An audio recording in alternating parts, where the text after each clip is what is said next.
welcome all on this lovely morning. Thanks very much for being here, those of you who are here in person, and thanks, of course, as ever, to those of you who joined us online. You're equally as welcome, and I hope it's a nice, pleasant morning wherever you are, as indeed it is here in Dublin. So our session this morning here at the Institute is focused on the future of agricultural climate policy, with a special presentation of a newly published discussion paper for the Institute entitled Designing Agricultural Climate Policy in Ireland from 2030 to Net Zero by Professor Alan Matthews. It's a timely and important contribution, I think you'll agree when you get an opportunity to see it and to hear about it now shortly, to the national and EU level debate as we face into the difficult and I'm sure at times challenging challenge of reducing emissions in a sector that represents over 1/3 of Ireland's climate footprint. So before we begin, just a couple of quick notes for you. The session's on the record, the entire session's on the record, the presentation and the Q&A. You're encouraged to join in on X if you're motivated to do that, or indeed on other social media using the hashtag @IIEA. Most importantly, you can submit questions. So those of you in the room can just put up your hand the normal way, ask a question. If you're watching us on Zoom, you have the Q&A function that you know all about. You can just do that, use it. And as I say, with sort of, I think, boring regularity now to people on these sessions, if you have a question that occurs to you, just lash it in once it occurs to you, and we like to try to avoid questions getting bunched towards the end. It happens anyway, and it'll probably happen again today, but we can minimize that by people, if a question occurs at any point, just to put it in, and we'll get it then when we get to the end of the presentation.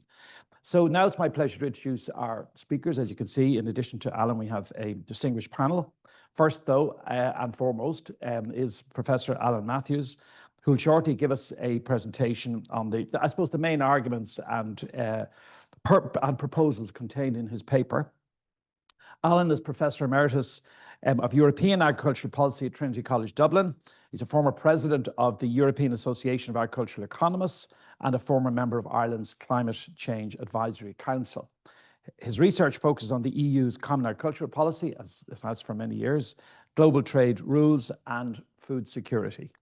After Alan's presentation, we'll hear responses then from our two expert respondents. First, Niamh Garvey, who's Senior Policy Analyst at the National Economic and Social Council, the NESC, where she works on sustainable development and climate action.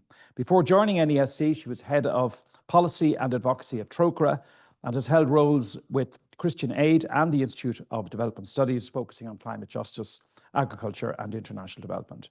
And then we'll hear from Dr. Kevin Hanrahan, sitting beside me here, Head of the Rural Economy and Development Programme at Teagasc. Kevin is one of Ireland's leading agricultural economists. His research centres on the economics of land use, agricultural markets and climate change, and he's widely known for his work on policy modelling and the microeconomic impacts of agri-environmental reforms. So Alan's going to speak to us for about 10 or 15 minutes, either way. And then our respondents will come in then for about 10 minutes each, just kind of uninterrupted, as it were, just on their initial thoughts, and then we'll open the floor to your questions. So without any further ado, I'm delighted to hand over to Professor Alan Matthews to present his findings and this paper. Good morning.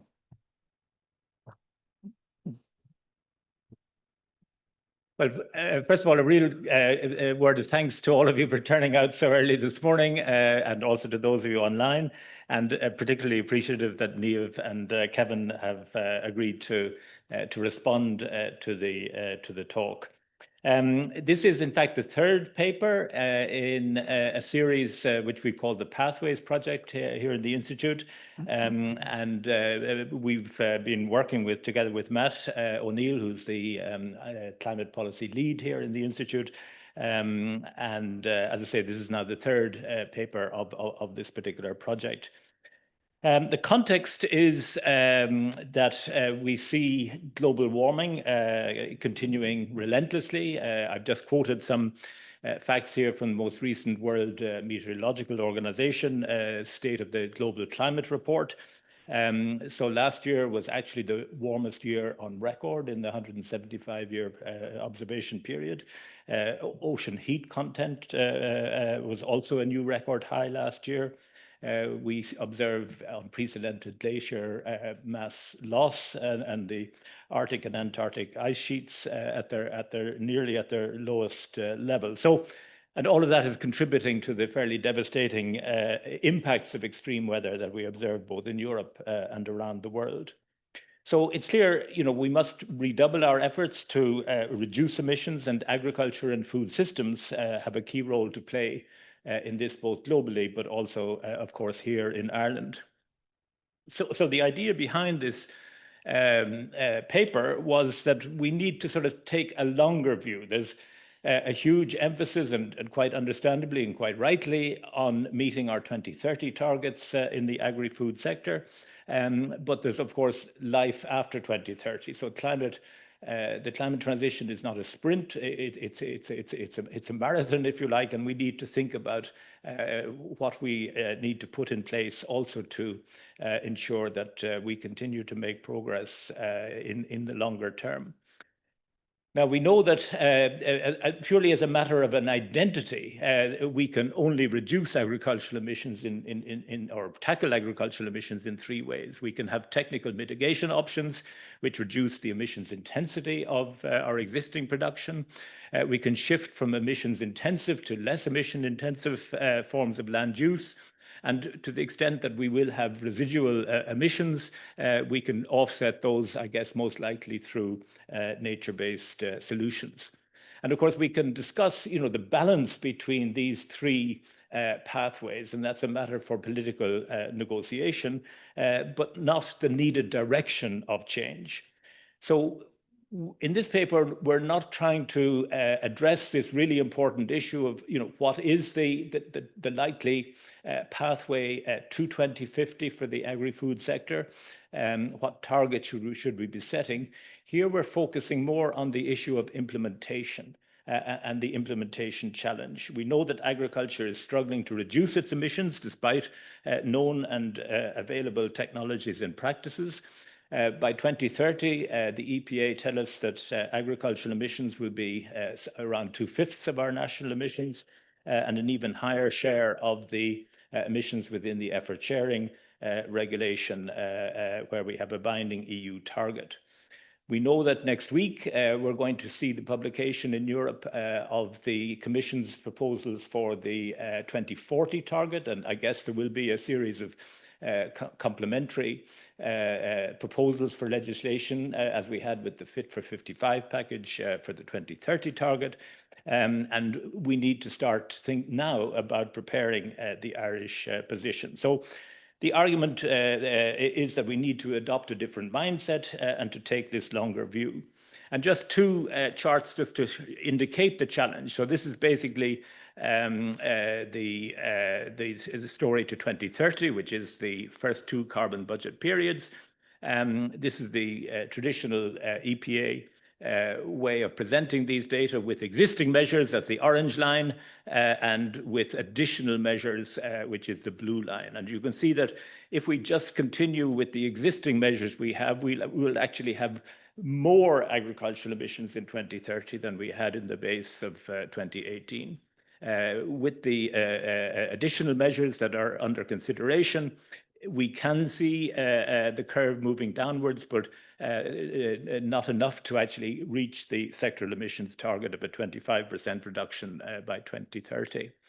If we take the longer term view, again, taking this graph from the EPA projections report to 2055, I've just gone up to 50 here.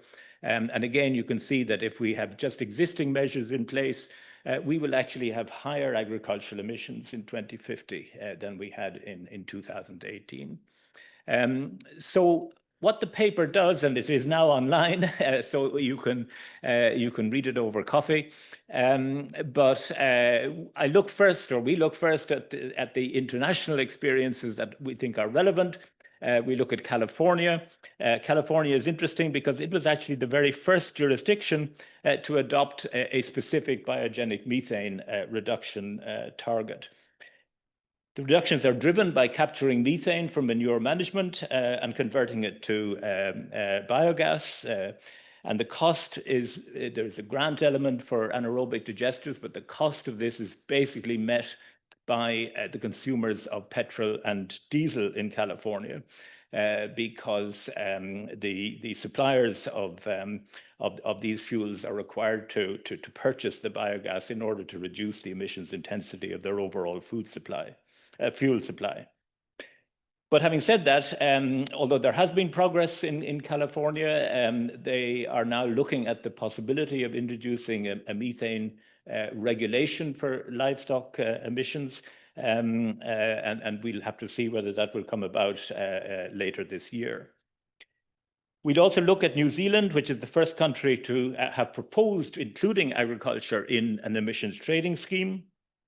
We know that they have a national target, which is a split gas target with different reduction commitments for long-lived gases and for methane. And very appropriately for this particular talk, we had the talk by Simon Upton telling us about the New Zealand experience in the Institute last week. New Zealand went through an industry-led partnership which wanted to avoid including agriculture in the emissions trading scheme. And they came up with a proposal for a farm level levy rebate scheme as an alternative.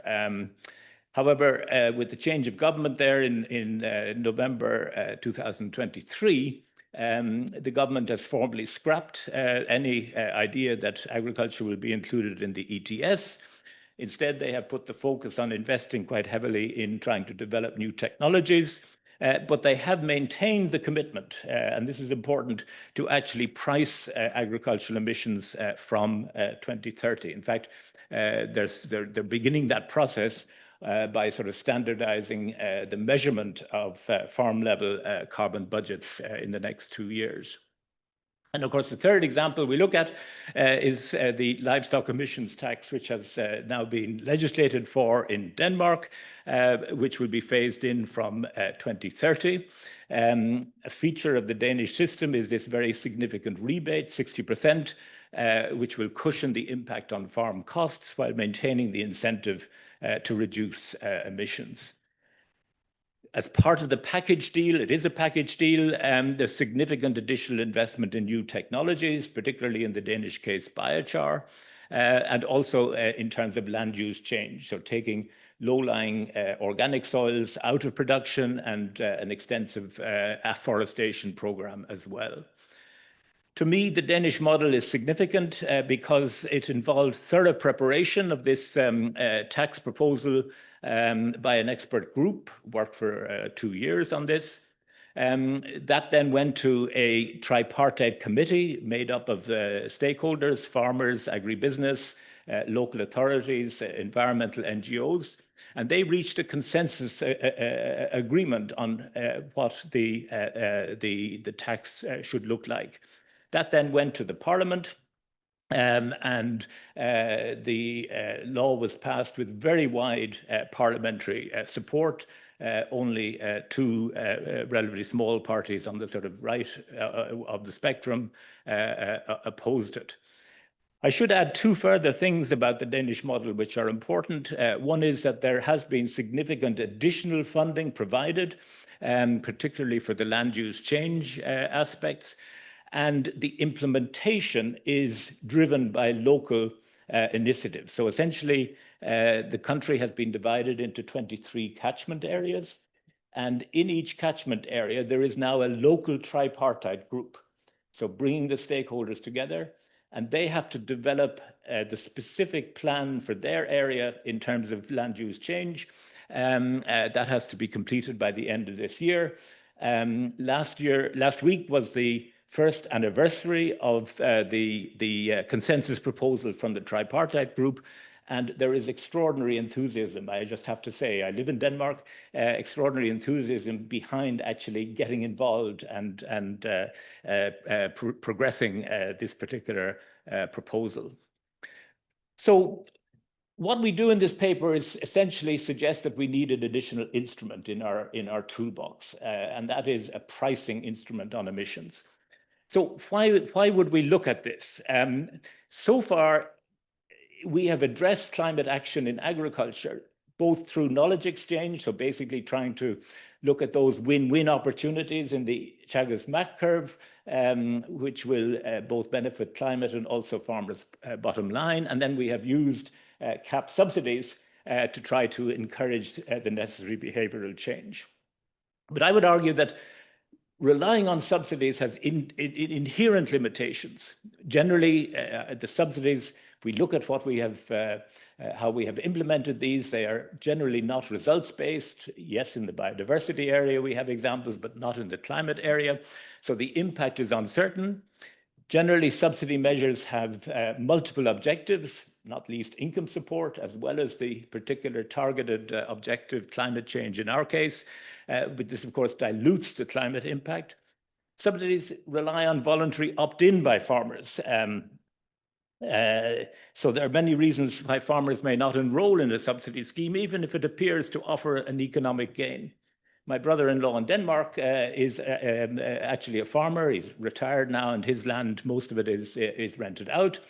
But he was, because he is a landowner, he was asked to attend a meeting for his local tripartite committee, one of the 23 catchment areas, and to see whether his land would be appropriate to include in the sort of land use change. And he told me that, in fact, there were so many other landowners in the catchment that had already volunteered that he said he was going to wait and see. But his main constraint, he said, I just don't want to face the thought of filling in a sort of a 30-page form in order to claim a subsidy. That's just not for me. So you have these kind of behavioral impediments, if you like, if you totally simply rely on subsidies. Scheme enrollment is based on self-selection. This means that the farmers who enroll are those, in a sense, who have to make the least changes, and there's likely to be a strong risk of dead weight. And you can also have the possibility of a rebound effect. So our conclusion is that subsidies, of course, have a key role in supporting farmers in the green transition and in protecting farm incomes from the higher costs of a price on emissions, but they will be ineffective on their own. So then looking at the positive case for pricing emissions, essentially we are trying to convert what is in economic terms an externality into a tangible operational expense on farms. So it requires farmers to factor the cost of emissions into farm-level decision-making. I don't know how many of you listened to Countrywide last Saturday morning. I strongly recommend, it was a terrific episode with an interview with Donald Sheehan. Donald, of course, has been the driver behind the Bride project. Frank and I had the privilege of walking his farm some time ago. And there's an extract in that interview. I'm not saying Donald would necessarily agree with the proposal that we're making in this paper, but he says, look, I'm paid for producing fat and protein, and I have to meet a certain quality standard. But if I let nitrogen flow into the river, I'm not penalized. If I remove my hedgerows, I'm not penalized. But if I'm missing one tag of the 2 tags on my animals, my milk may not be collected. Where are our priorities, he asks. And that's really the issue that we're trying to get across here. We need to put a price on emissions to send that signal to farmers that this is a cost to the climate. We know that carbon pricing works. Just look at the emissions trading scheme in the EU. We know relative to regulation, putting farmers in control exploits heterogeneous abatement costs across farms, and it minimizes the overall cost of reducing emissions.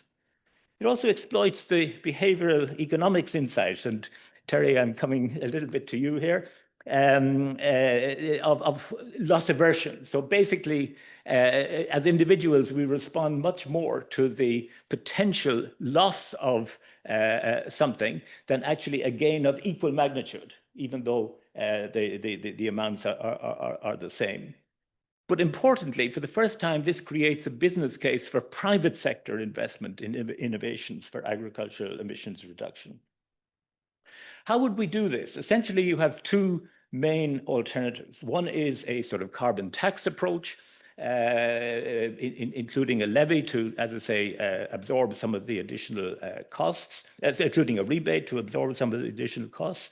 Or you can go the route of an emissions trading scheme, what we call an ETS. In the environmental economics textbooks, the difference is summarized by saying that a carbon tax gives you a fixed price. Farmers would know what the price is, but it's uncertain whether you actually will meet any specific target at that price. Whereas if you go for a trading scheme option, you have a cap, it's a cap and trade, you have a fixed cap, so you hit your target, but the price is volatile. You're never very sure what it's going to cost you to actually purchase the allowances that you might need. There's a strong farmer preference for the levy rebate option. We see that in New Zealand, we see that in Denmark, and it's also administratively much easier. An ETS would add further risk and volatility with a farm level point of obligation, and it's hardly administratively feasible with tens of thousands of farms.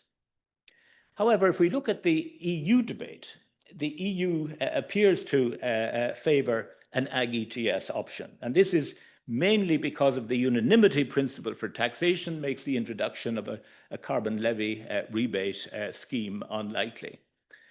The difficulty is that if you go the trading route, it leads inevitably to the point of obligation being moved upstream. So it's the fertilizer and feed companies that become the point of obligation, or downstream, it's the milk or meat processors that would have to pay the levy. And that creates a danger then that the ETS simply becomes a tax on production rather than on emissions, because it doesn't really capture what the individual farmer is able to do on their land. Of course, we need to acknowledge farmers' legitimate concerns, and I've mentioned four of them here. Concerns that carbon costs will erode their already thin margins, that it would lead to a reduction in production given the limited technological solutions, that there could be carbon leakage, particularly in an export-oriented sector that we have in Ireland, and also questions about administrative feasibility.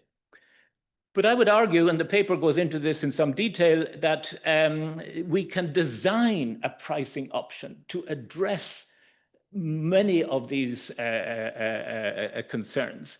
It's not that we are going to prevent change. We need to bring about change. So change should happen, but we need obviously to protect those who are involved in that change. And I kind of look at some of the, or I highlight here some of the options. We obviously need substantially increased investment in making technological options available to farmers. Any revenue raised should, of course, be ring-fenced and returned recycled back to farmers. You can minimize significantly any cost increase impacts through the use of free allowances if you're in a trading scheme, or through significant rebates as the Danes have done. Of course, you need to give farmers credit for any sequestration that they may bring about on their land. And we need to support mitigation practices, particularly those that are not economically viable at market prices, with additional subsidies, just as we do for electric vehicles or for heat pumps in residential buildings. We need strong public support also for diversification alternatives. And that's not just a question of providing, a coupled payment for protein crops. It also means the creation of the necessary value chains, because farmers will not produce something if they don't see a market for it. There's implementation issues, but I think they could be overcome. We can also think about setting de minimis thresholds. There are indeed many technical issues which would need to be resolved, including relationship between climate and water and biodiversity issues. But to me, the apprehensions and so on can be addressed. So my final slide is just to kind of put before you our recommendation. Of course, this will require a political decision, and we can be skeptical whether that would be forthcoming or not. This isn't the first opportunity I've had to make a case for carbon pricing. In fact, I made this case to the Citizens' Assembly on climate action some years ago. And indeed, among the 10 recommendations that that assembly made to the Oireachtas was indeed that with safeguards, a pricing scheme for agricultural emissions should be introduced. Now, the IFA in their response to that said they didn't have the opportunity to have the contrary case put to the Assembly. That's perfectly true. I had a bit of a free ride. But, you know, a bit like abortion and other difficult issues, you know, maybe the public is ahead of the policymakers on this. Maybe there are steps that we can take which, you know, are not going to be as politically damaging as our political leaders might think.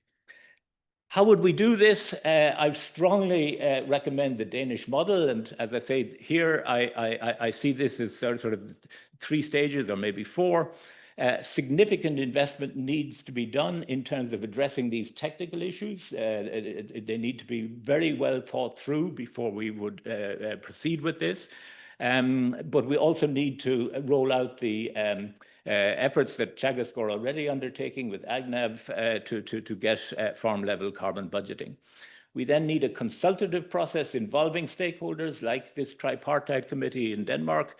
With the terms of reference, this is what we want to develop. You make sure that the design addresses your apprehensions and concerns. And then, of course, we need the political decision-making at government and Oireachtas level based on what might come out. My concluding comment is we need to take action now because it will take time. This is something which would not be possible to implement before 2030, 2031. But as I say, we need to take the longer view. And with that, Alex, let me stop. I went on a little bit too long, but yeah.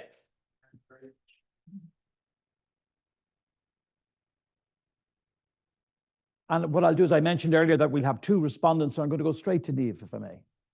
Thank you for the presentation this morning and fantastic to your paper and you're presented there.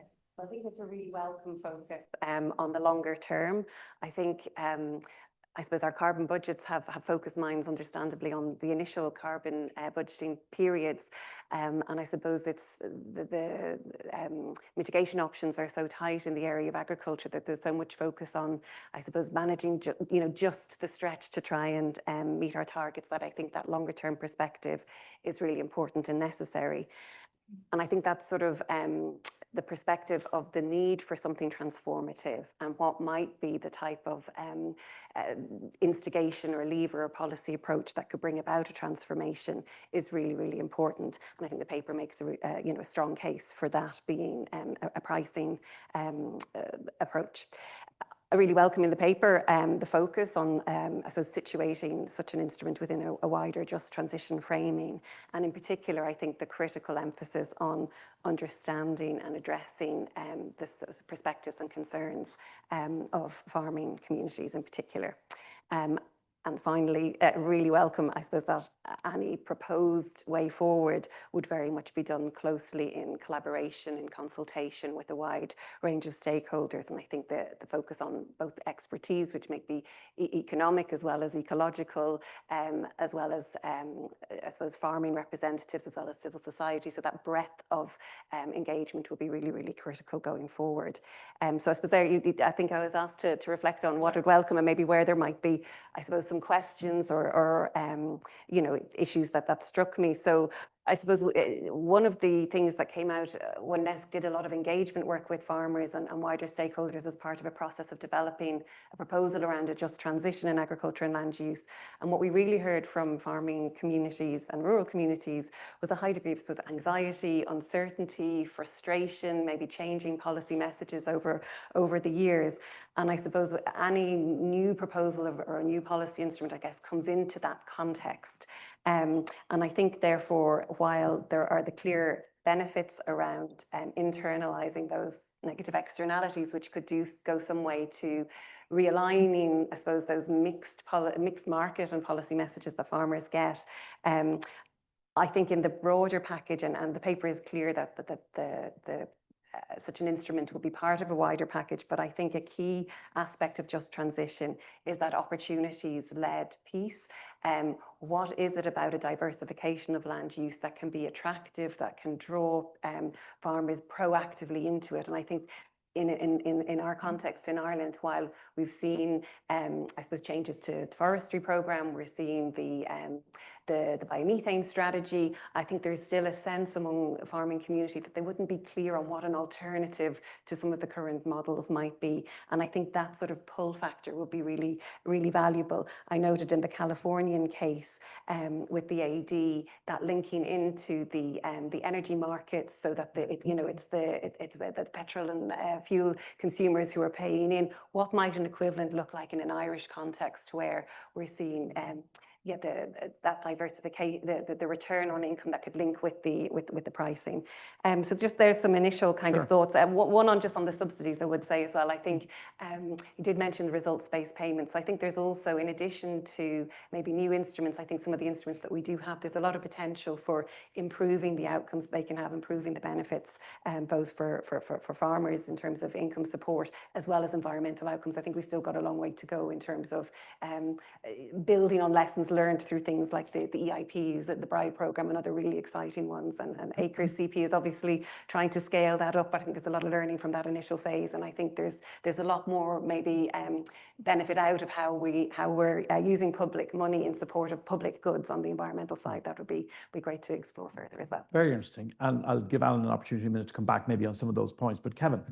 No, listen, really delighted to be here, everybody. And we had a short meeting before the seminar talking about this paper, and having written, if you've been involved in writing MAC reports for Teagasc over the last decade and a half, we always finish them with saying, all these measures can happen, but something will have to happen to make them happen. And in some sense, what Alan's paper and the idea is sort of putting firmly into the public domain the idea that we need to change the incentives that farmers are facing. And I think that's very welcome. And I think the conversation that hopefully will ensue will be about the devil that's going to be in the detail, because I think it will take a long time to figure it all out, I think. But I think it is welcome. And I think, I spent Saturday before last standing in a field in Athenry at Sheep 2025 in front of a board about a project called EU Life Green Sheep. And it's all about how we do LCA analysis for the sheep sector across the European Union in the context of improving its carbon footprint. And I had a box of protected urea and a box of CAN, two different fertilizers, one with a much bigger environmental footprint. And I was amazed by the positivity that I got in terms of talking to farmers about their willingness to do things to help the environment with the right incentives, right, with the encouragement. Lots of them had already used protected urea. They had no problem with the idea. Conceptually, it was very straightforward to them. They just needed some certainty about what was the path that they were going to be going on, and how would they be supported in the journey along that path. And in terms of our MAC work, we talked about pathways, and I think it's about giving farmers a perspective that goes beyond the 7-year cap horizon, because I think will have to be much longer. And I agree with Alan on that. We need to set out the parameters that will reward farmers for what we want them to do. And unfortunately, we want farmers to produce food, which comes with emissions, and we want them to do other things like protect the environment, do things that are good for nature, for water. But we haven't figured out as a society yet how to reward them for those other things. And I think this is part solution to thinking about how we might structure those incentives, those rewards for farmers who are doing things that are better for climate. It's how we do that, which is going to be tricky, and also figure out how we simultaneously give them the right incentives to produce food that we want as European consumers and global consumers, and also to produce the kind of to contribute to the production of those environmental goods. But as a high level, I think it's not the first time we've talked about it.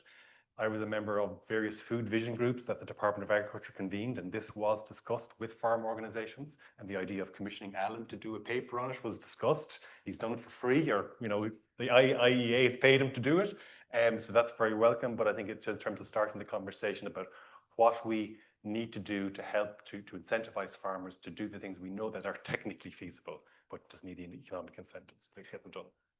Thank you. It's very interesting. You know, you talk about goodwill that you've identified, and Niamh, I think, agrees, but also talks about uncertainties. And you come with perhaps relatively radical proposals into a context in which there is uncertainty, I think is the way you put it.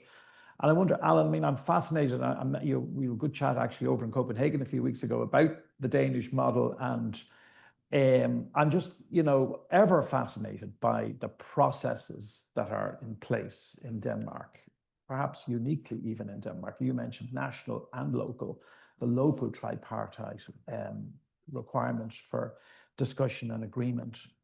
And, I mean, we can't reinvent everything, but I sometimes think even when we look at our system of public policy making, that they're all, well, we know they're all kinds of silos, which is the word that we use. Even government departments, perhaps even the agencies sometimes, they have important roles. Some of them, they're set up under statute. They all work very hard. They produce some amazing stuff. But kind of pick up on Kevin's point, all the goodwill in the world and all of the expertise and all of the kind of positive approach and positive demeanor that people have doesn't seem to be pointing to huge progress, at least as yet, compared to somewhere like Denmark. I wonder, do you agree? And what might change that, or what? I mean, we can't change our system of government, our system of public policy making, but what? Would it be something like partnership, for example, that we talked a lot about 20 years ago? NESC obviously have strong views on that, have been involved. I wonder what you think. I mean, I think that's exactly the precedents to point to, Alex, that, it's not a totally foreign concept to us in Ireland. I mean, we did have social partnership. It was extremely effective during the difficult economic circumstances of the 80s and so on. But that was still largely a national level thing. And I think what we have learned a little bit going through the land use review, which as I understand with the government at the moment, and hopefully will be published soon, is that you need to decentralize this decision making. Now, how to do that, with our system of local authorities, which don't necessarily match the catchments. One of the points that Simon Upton made in his talk here last week was that in New Zealand, their regions actually do match rather well with their catchments, so they can actually build on that in terms of their land use change. But we have so many demands on our land, and this will come through, I think, when the land use review, the second part. I was involved in the steering group for the first, the evidence collection for the land use review. But what comes through very clearly is, we have a demand for more land than we actually have. So there are these choices to be made, and we need to somehow signal that, the more we can develop technical solutions for farming, the better. But it's not going to be the only solution, and we do have to diversify our land use. I really like what Niamh said in terms of focusing it on opportunities led, and I think there's a missing element there. I just think farmers aren't aware of what might be profitable paths to go along, and this is not only, as I say, a function for Teagasc to come. This has to be a bottom-up process. We need experiments to take place in terms of what might be appropriate uses for our land, whether it's for alternative types of food production, whether it's for non-food production, whether it's energy use or for nature or whatever. But yeah, I mean, we need to think about how we are using our land, and that can only be done at a local level. You cannot take decisions in Merrion Street about how our land is used. Interesting. I'm going to keep an eye on our audience, so if anybody indicates at any point, I have two in mind. So what I might just do before I go to both those who've indicated, Alan, just on the on the question of a pricing system, and I think Kevin, or one or other of our colleagues was talking about just, the time horizons and how long should we be thinking about into the future to embed something like that kind of a change. And also then the other side of that question is what could be done more immediately? Is there something that could be done within 12 months? What are the first levers that need to be pulled? It will take time. And that is the lesson of international experience. I mean, if you look at the New Zealand model, they have been discussing this since probably, Frank, you probably will know better than me, but going back to 2013 probably. And there's many very good reports looking at how you would design a system, first bringing agriculture into an emissions trading scheme, which proved to be highly unpopular, and then a stakeholder partnership approach, which actually came up with a farm level carbon levy rebate scheme, which fell at the last fence, and you can look at the political economy reasons why that happened. But nonetheless, as I stress, the current New Zealand government is still committed to introducing a pricing scheme by 2030. Okay, and that's still 5 years ahead. What can we do now? Well, I mean, if this is a path that we think we should go on, we do need to have this technical preparation work. And of course, that would include stakeholders, but it would be largely your technical experts, your modelers and IT people and so on who would need to be involved. But what the New Zealanders are doing is with that, keeping that 2030 target in mind, and they want a farm level system. Of course, the first thing you need to make sure is that farmers actually can measure their carbon footprint, because that's what they're going to be the levy on. So they are actually rolling that out over the next 2 years. And I indicated that the first step in that is to actually, I understand about 80% of farmers in New Zealand already use a carbon calculator app. But there are 10 or 11 of these on the market, and they will all give you different results. So you choose the app that is most favorable to you. Obviously, that isn't going to work. So what the New Zealand government, the current New Zealand government, in other words, the one that took agriculture out of the ETS, what they are doing is they are coming up with a standardized calculation, and they are going to insist that all carbon calculators use that standard, and that you can do immediately, because it is important. If we can't measure what we are trying to address, it's clearly we can't manage it. So that's the first step, and you can do that straight away. Niamh? Yeah, I'd absolutely agree, because I think there's many reasons why we need that good data, right? So I mean, here we're talking about it as maybe supporting a pricing instrument. There's already obviously the good starting point with the Origin Green and the AgNav work for its own rationale of how we, I suppose, the claims that we make as we sell our food internationally. We know the carbon farming initiative is something that is under development, but we also have, public agri-environment schemes which are shifting in some cases to results-based payments. We have maybe future land use planning changes. We've got, I suppose, commitments to natural capital accounting and ecosystems. There's many benefits. I get this core data of how our land is being used, the emissions related to it, water quality, biodiversity, etc., are all core to so many different processes that I think that investment in them upfront and now it will reap benefits for multiple, I suppose, policy initiatives, and therefore the possible costs incurred, are shared across, I guess, many policy outcomes. So I mean that to me is one of the starting points, but not then to lose sight of the opportunities piece. I think we've mentioned a couple already, but another that came up a lot when we were engaging with farmers and other stakeholders, given, I guess, some of the constraints and concerns around maybe sort of traditional approaches to forestry, areas like agroforestry and silvopasture, there was a lot of openness and interest in those kind of approaches, because you can continue to produce, within and around the trees.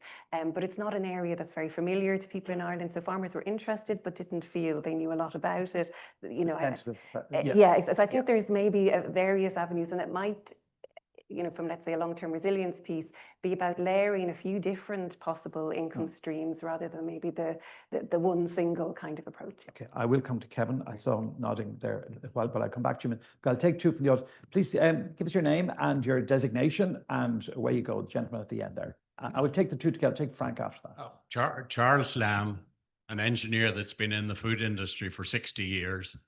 And I've had a look at the question of methane and so on. But if I look at your graph, you have two graphs there with available existing measures and with additional measures, but you're missing the most important one. With the best possible technology, there should be a third line on the graph that actually shows what is possible, technically possible to do. The same thing applies if you're talking of your energy in the electricity generation. We should have a clear line as to what is best possible practice, which is over 90% efficiency if it was combined heat and power. And we put in stuff that's only 37% efficient. And if it's fired with gas and it's liquefied natural gas from fracked sources, it's 40% less efficient again. So, but the thing is that we've got to face up with honesty to things that have maybe been done without being the best practice, and not to blame people for making decisions which they did in good faith, but to face up to the fact that if we put slurry from cattle under slatted sheds, the methane comes off and is wasted. Whereas if it is captured immediately, you can reduce the methane emissions by 97% if you capture the methane and burn it as useful fuel. And we've really got to optimize the collection of methane from unwanted or unneeded organic material, whether it's brown bin waste or what it is. We've got... Yeah.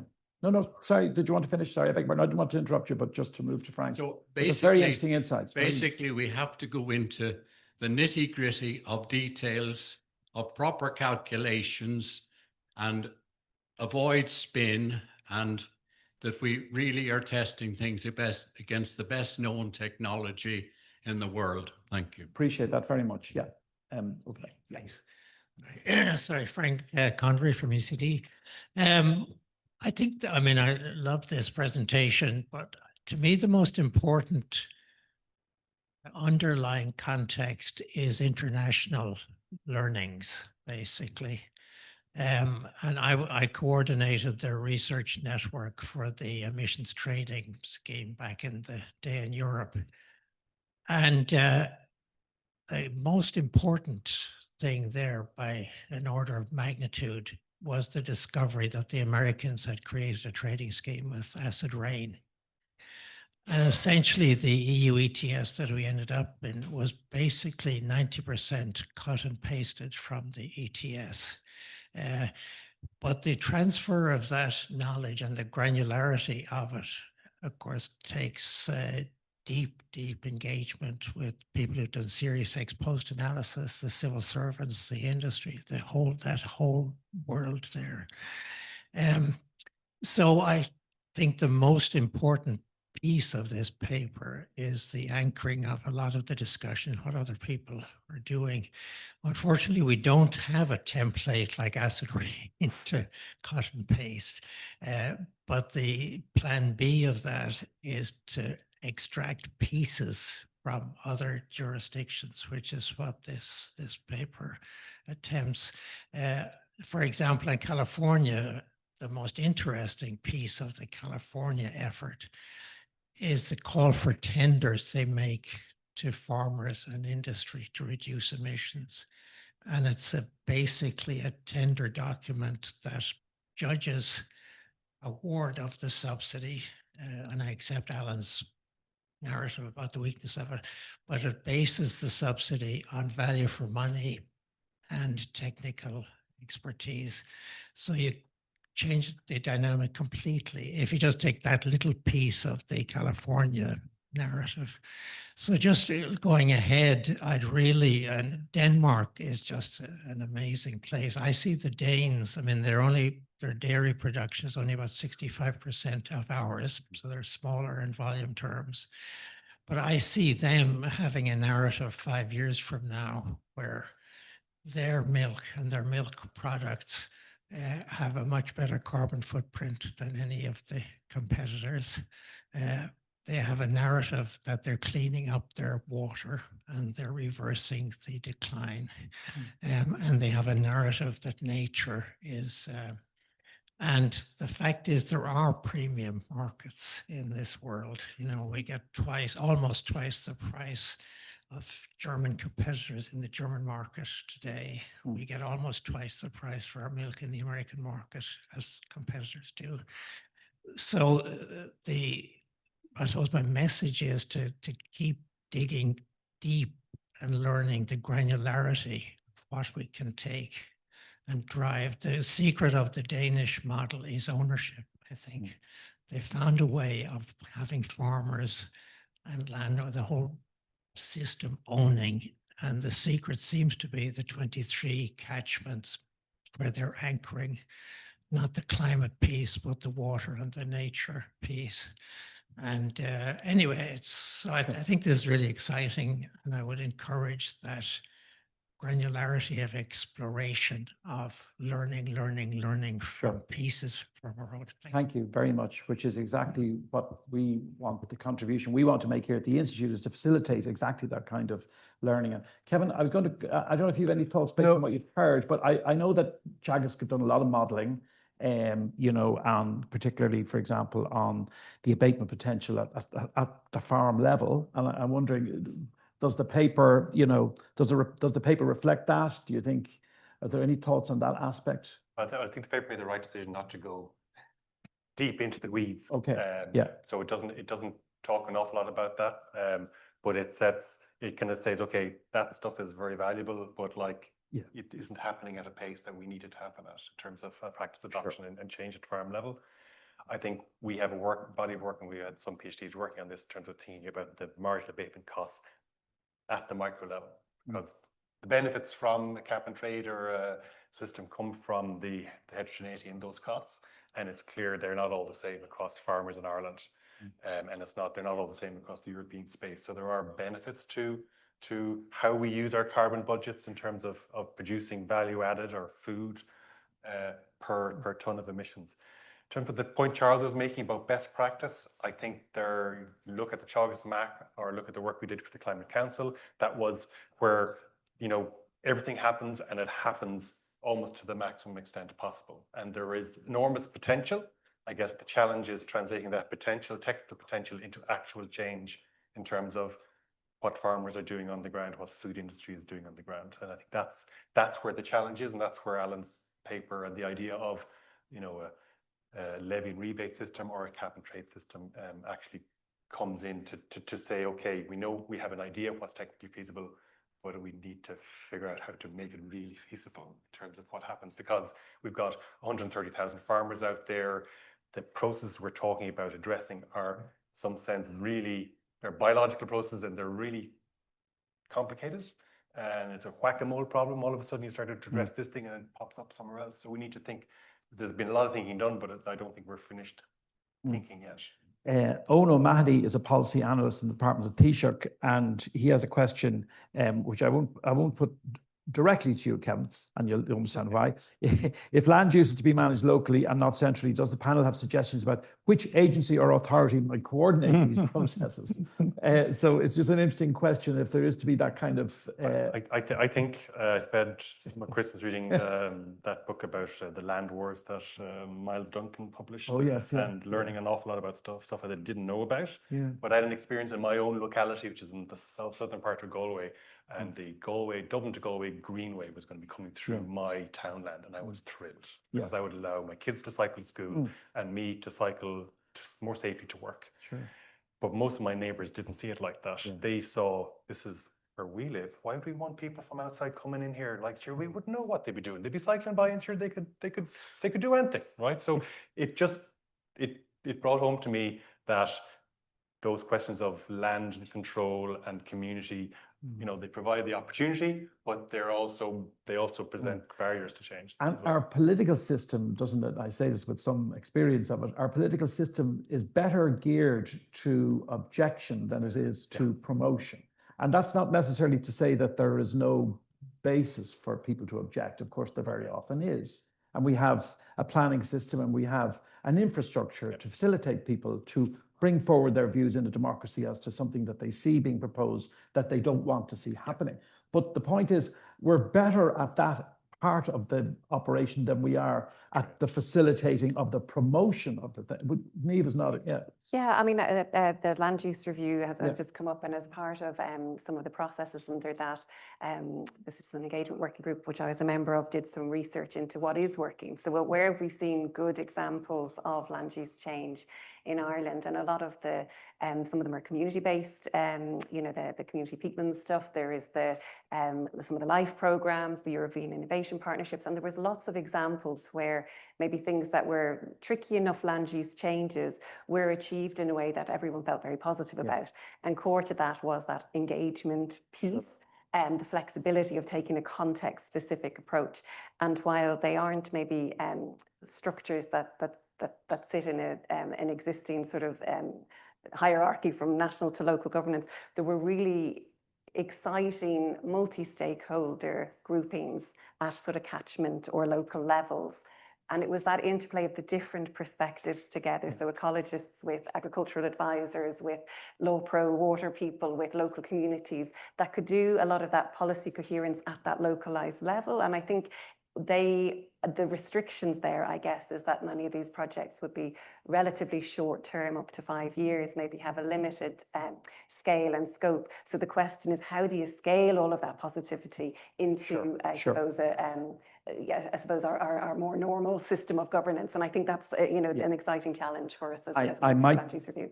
I beg your pardon. I might just mention that Tom Ferris, an economist and is an IIEA Life member, was just asking, we wanted to hear more about the NESC report on just transition in agriculture and land use that you mentioned. I'm not going to ask you to elaborate on that now. I'm just telling you that Tom Ferris is very interested in it. And there's going to be a discussion about that. The gentleman down the back, I can see 3 hands now. I might not be able to take much more than that. I would appeal to everybody, name and designation, and try and keep it tight, and we'll get to it. Yeah, thanks, Alex. Nisha Umwiri Tachtadala, very welcome. Elected, thank you, elected for the North Side. And also Cathaoirleach of the Joint Oireachtas Committee on Climate, Environment and Energy. And first, I object to your characterisation, Alex, of the political system as being very, very good at objecting. How's that? That was my point. This lady wins the prize. That was the first, in case anybody missed that retort, the woman in front said, that's the first objection. Just a couple of questions. Thanks very much for the work and the paper. Can you tell us a little bit in terms of the unit? The Danish proposal is interesting. I don't know a whole lot about it. What unit, what's the unit that the Danes are planning to price it? Is it kind of heads? Is it livestock? Is it head of livestock? I'm sure their work, that may be worked out already. I don't know. You might be able to say a bit about that. In terms of the LULUCF, are they doing anything in, we seem to be a bit behind there in Ireland. Are they doing anything in particular or of interest in LULUCF? In terms of catchments, you just referenced catchments. Are they water catchments, or are they some other class? Are they local authority catchments? What's the definition? And then just the gentleman, sorry, I didn't get your name from Lagos, Kevin. Just in terms of bringing agriculture and food along on this journey, that's always an interesting. Any thoughts or comments? On it. What's that? I think agriculture and food are on the journey. Well, let's hear a bit about that then, because it would be good to hear it. Thank you. Thank you. Alice. Right there. Yes, you're welcome, Nisha. Yeah, thanks for the presentation. Noel Barden with the Irish Farmers Journal. I suppose on if you're to actually implement either the ETS or kind of the levy system, like there'd be quite significant stumbling blocks. So I suppose land use is one of the things that was mentioned, and for many farms, particularly those maybe in the west of Ireland, their land use emissions could potentially dwarf what are their livestock emissions, their fertilizer emissions, just with the nature of the land. And I suppose it's an area where the research, it seems every 6 months that there's a new paper out that the emissions are more than we thought, less than we thought, and not by 4%, 5%. They're either half of what we thought or double of what we thought. There is quite a lot of uncertainty there. I suppose, would you actually be able to, with confidence, kind of tie land use into any of this emissions pricing? I suppose another point would be, could this blinker farmers towards emissions? So farmers, if they're faced with a decision on the farm and they might just your standard agri-environmental scheme, they might just have a look at the list and pick something which will be kind of geared towards kind of ticking a few boxes.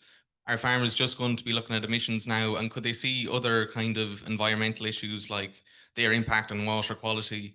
Well, I don't have a direct stake in my farm's contribution to water quality, so I'm kind of going to throw that to the wayside and focus on the emissions.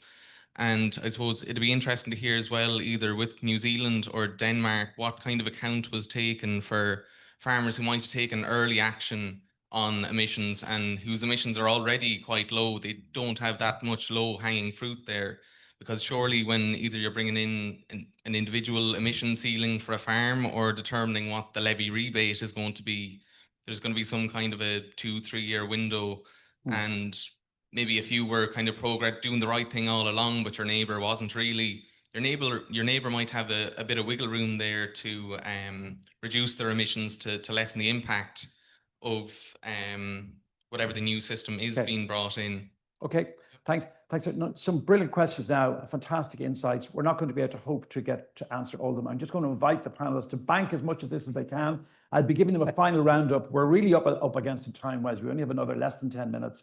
So pick and choose from what you've heard in your final remarks, but we won't be able to answer every specific one. But John, over here, please, before we go to the panel, I was just urging the panel to do that, but I was always going to come. I'll be brief, Alan. Yeah, thanks very much. So great to have you here. Alan, I think I would welcome your proposal for carbon pricing, because ultimately it's rooted in the polluter pays principle, which I think is central to many of the issues that we're discussing today. Looking at your graph of the EPA, it's quite clear that we're looking at 10 years of failure of agricultural policy in Ireland to reduce emissions. And that's the reality, which I think any suggestion to tackle is very important. But going back to Alex's point about time is very important here, because tackling climate change is not a marathon. I would disagree with you on that. It is a sprint. And it's a sprint because effectively what you're showing in those graphs is that we will enter 2030 with a vastly reduced sectoral budget and carbon budget nationally as a whole. So it's an emergency to tackle that. My main question, which I'd like to just ask you, though, is that a trading system rewards the efficient people and drives the inefficient people out effectively.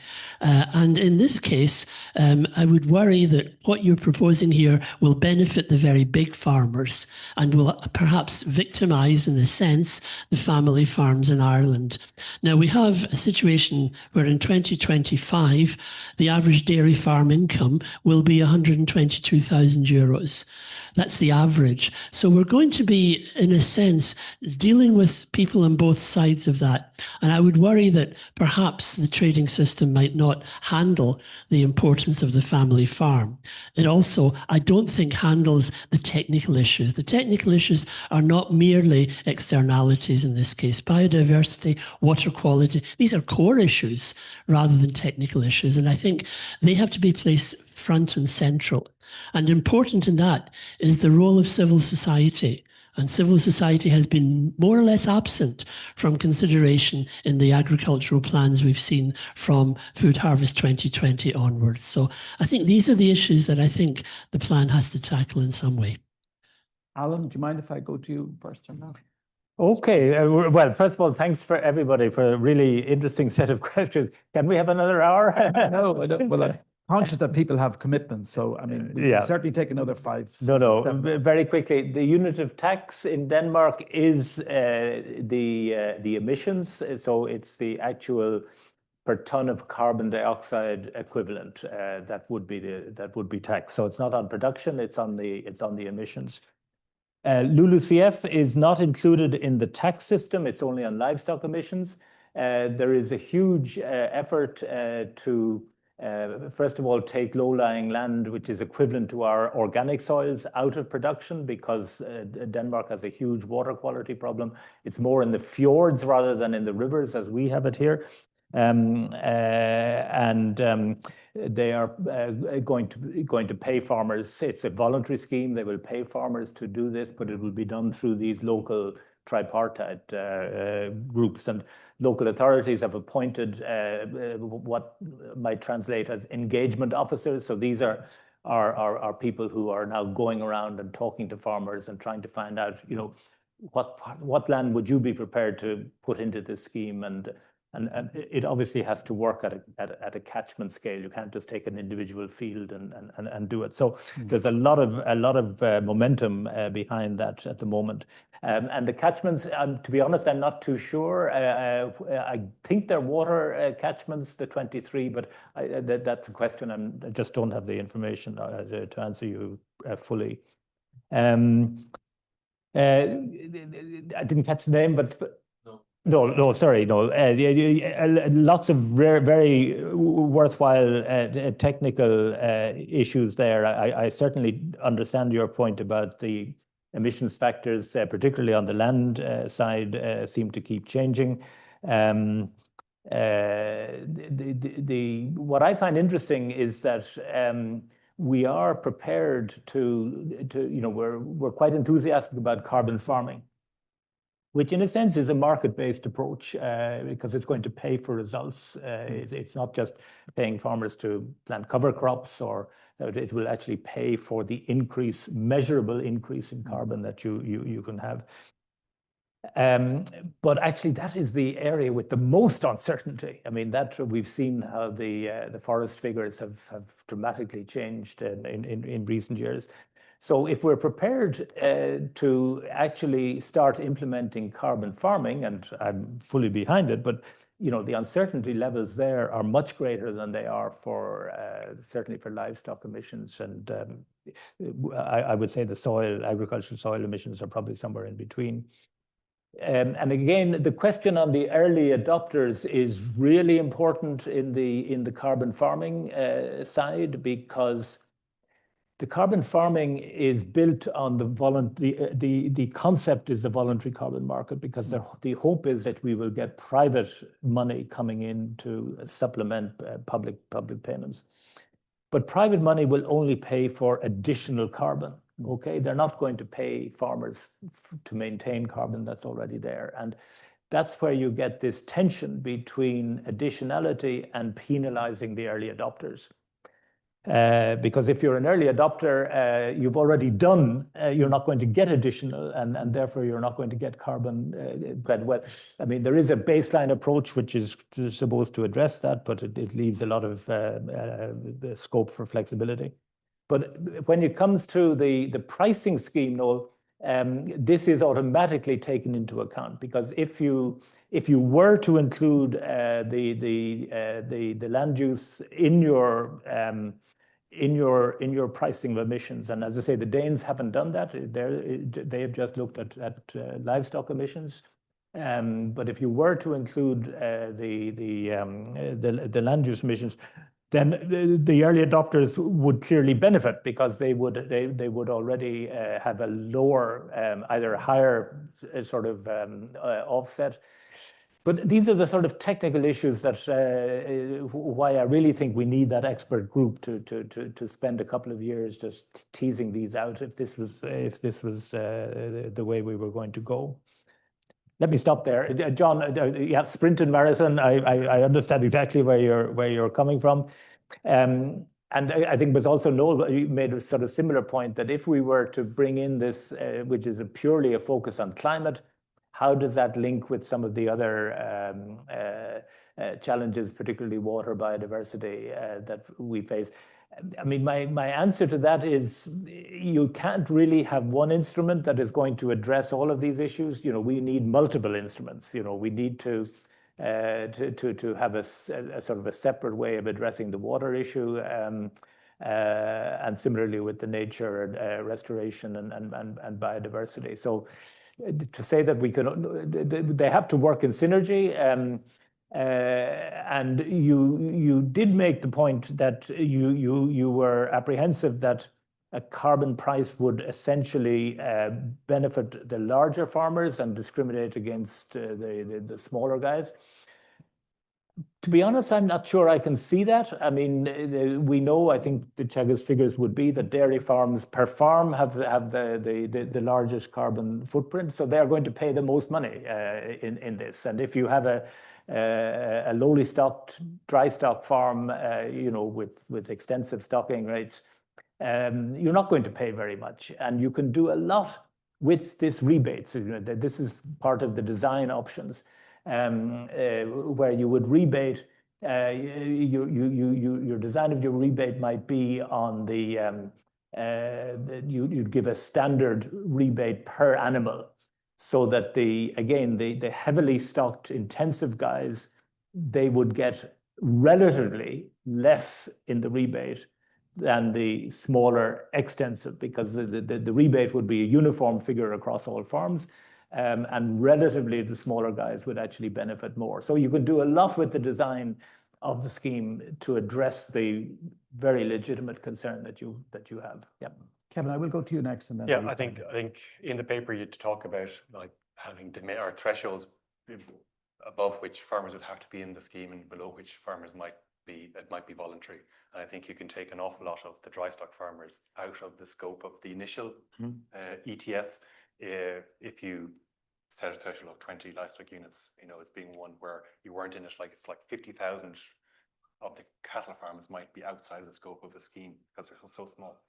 In terms of what Teagasc is doing to the Teachtaí Dálas, I mean, we're doing a lot, and I think we obviously have more work to do if you don't know about what we're doing in Teagasc and across the agri-food sector. Signpost Farm Initiative is demonstrating what these technologies and farm practice changes can mean on a real farm, both in terms of their environmental impact and their economic impact, basically telling the story of how farmers can walk that path that we're trying to persuade them to be on. And that's supported by industry partners in the food processing industry and by the Department of Agriculture.